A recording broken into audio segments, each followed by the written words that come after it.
Hi friends, మీకు ఈ video నచ్చినట్లయితే ఈ వీడియోని లైక్ చేయండి, సబ్స్క్రైబ్ చేయండి. జాను వెళ్తూ ఉంటే అప్పుడే వివేక్ ఉన్నట్లుండి జాను చెయ్యిని పట్టి లాగి గట్టిగా పట్టుకుంటాడు. జాను తేల్చుకునే లోపే వివేక్ జాను చేతికి ఉంగరం పెట్టేస్తాడు.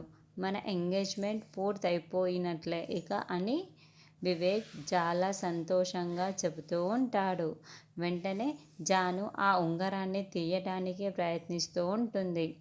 ఈ వివేక్, నువ్వేం చేశావో నీకు ఏమైనా అర్థమవుతుందా? ఈ ఉంగరం ఇప్పుడు తీయడానికి కూడా రావట్లేదు అని జాను టెన్షన్ పడుతూ ఉంటుంది.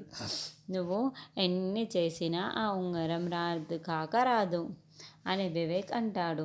అయ్యో వివేక్, ఇప్పుడు మీ అమ్మగారి ఈ ఉంగరం చూశారంటే ఇంకేమైనా ఉందా అని జాను అంటుంది. మా అమ్మ అసలు చూస్తే కదా అని వివేక్ అంటాడు.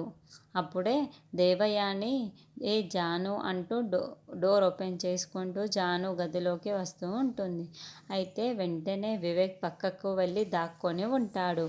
అబ్బా, సరిగ్గా అమ్మ ఇప్పుడే రావాలా అని టెన్షన్ పడుతూ ఉంటాడు.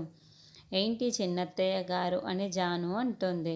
మొన్న నా ఇయర్ బడ్స్ తీసుకున్నావు కదా, ఇప్పుడు ఇస్తావా అని అడిగే వరకు ఇవ్వవా ఏంటి అని ఇవ్వు ఇవ్వు అని నా ఇయర్ బడ్స్ అని అడగడంతో అలాగే ఇదిగోండి తీసుకోండి అని వేరొక చేత్తో ఇస్తూ ఉంటుంది. అదేంటి, నువ్వు నీ కుడి చేత్తో ఇవ్వకుండా ఈ చేత్తో ఇస్తున్నావు?